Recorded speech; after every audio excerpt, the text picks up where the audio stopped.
Kali ini saya Ruth Irena akan menjelaskan tentang tugas mata kuliah Sistem Pengendalian Terdistribusi, yaitu merisam atau meringkas penjelasan daripada dosen saya, Bapak Wasis Waskito Adi, tentang Human Machine Interface atau HMI.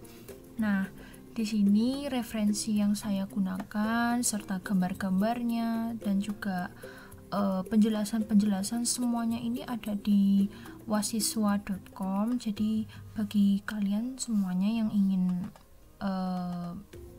lebih jauh mengenai berbagai macam penjelasan DCS dari awal hingga akhir, bisa aja langsung datang ke websitenya wasiswa.com. Oke. Kali ini langsung aja dimulai dengan apa itu Human Machine Interface. Jadi Human Machine Interface atau HMI ini tuh sering kali di istilah lainnya itu berupa HIS atau Human Interface Station, sama aja, atau kita bisa sebut dengan operator station, yang mana tujuannya itu adalah untuk memonitoring yang bersifat terpusat dari suatu proses yang terletak di control room. Kedua, ia mampu menyajikan informasi yang ada di plan secara terkini kepada para operator melalui GUI atau Graphical User Interface, sehingga operator ini dapat melakukan fungsi operasi yang seharusnya dilakukan, dapat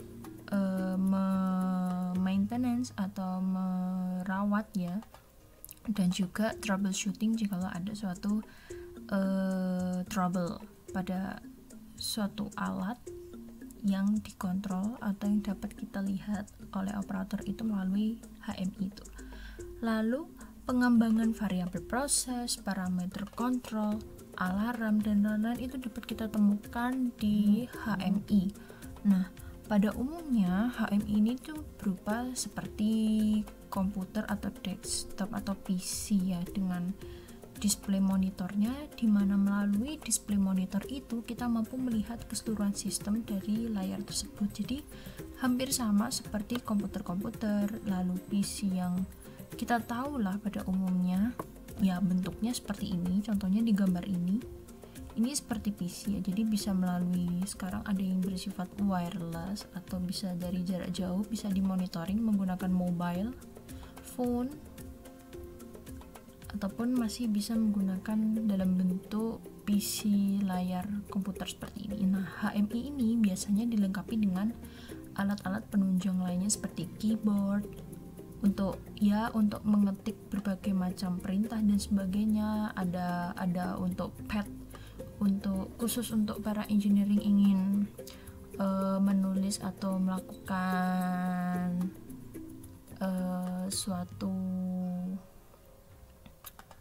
suatu apa ya, seperti ya fungsinya itu untuk perintah-perintah yang ingin dibuat oleh engineer tersebut.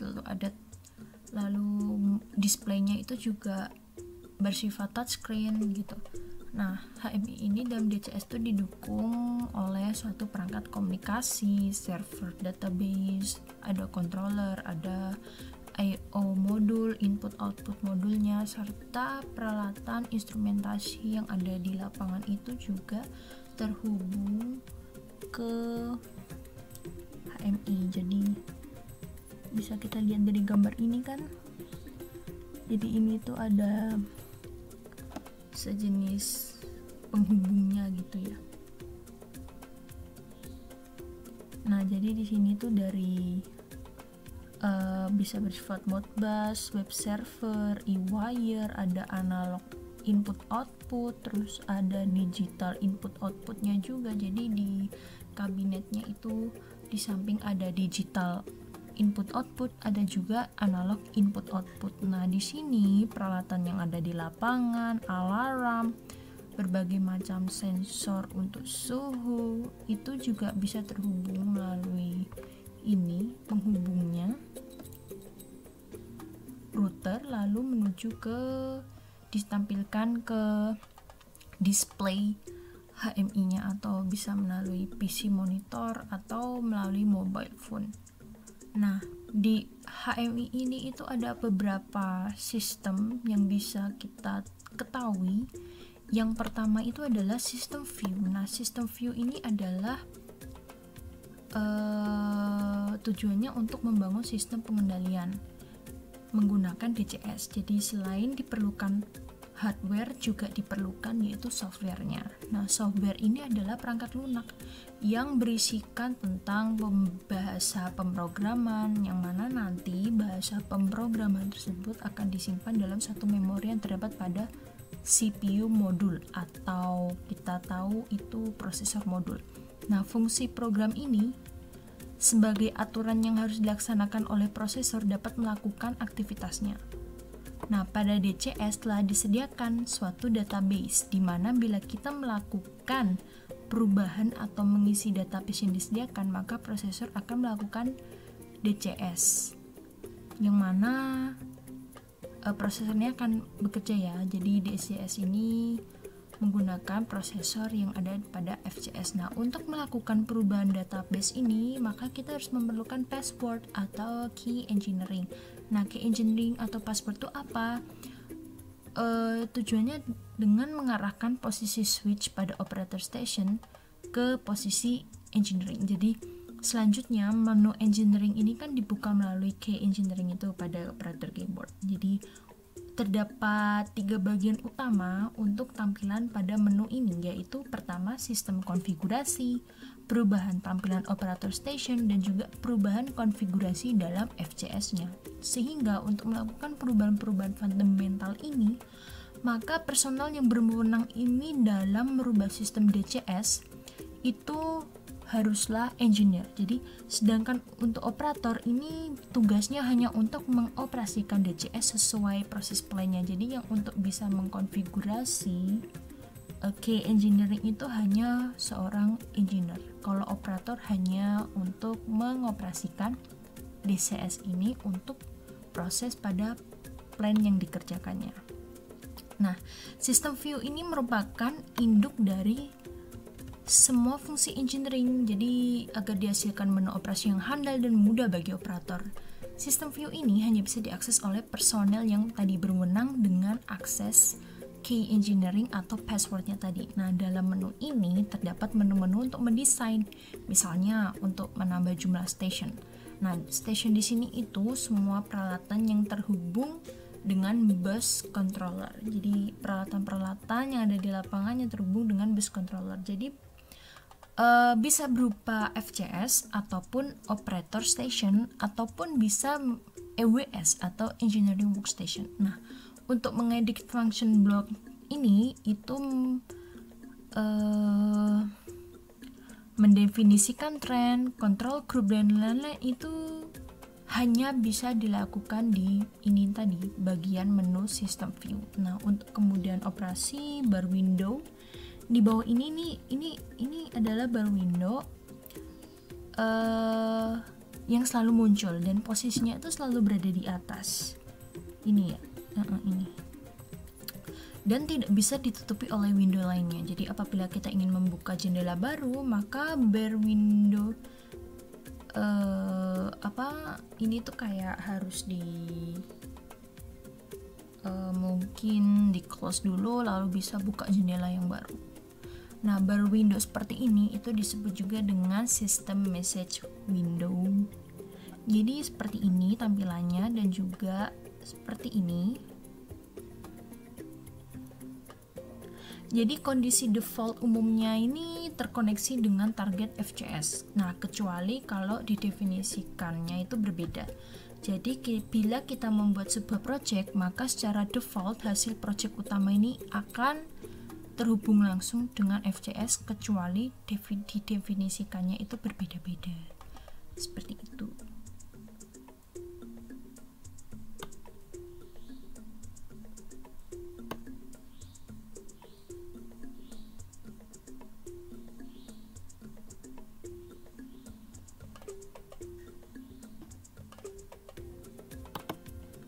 Nah, kali ini lanjut pada bagian graphic window. Nah, jadi Graphic window ini merupakan menu yang berisikan gambar-gambar yang diam maupun animatif. Jadi sebagai interface antara operator dengan proses yang ada di plan.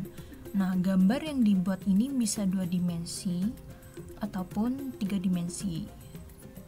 Jadi umumnya untuk gambar yang kompleks itu biasanya dibuat dalam 2 dimensi dan warna yang tidak bervariatif. Nah, tujuannya itu adalah untuk memudahkan atau lebih bersifat user friendly ya untuk operator sehingga mudah untuk dioperasikan. Sedangkan untuk proses yang sederhana itu bisa gambar, bisa dibuat 3 dimensi agar lebih interaktif dan tidak membosankan bagi operator. Jadi lebih ke ini tuh visualisasinya ya, dari plan itu bisa dibuat 2 dimensi ataupun 3 dimensi dengan tujuan mungkin di sini ada bersifat estetiknya gitu nggak sih?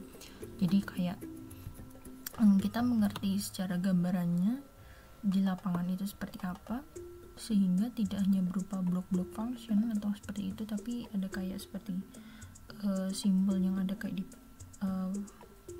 flow diagram gitu ya. Jadi ada kayak tanknya, terus di sini ada control valve-nya gitu.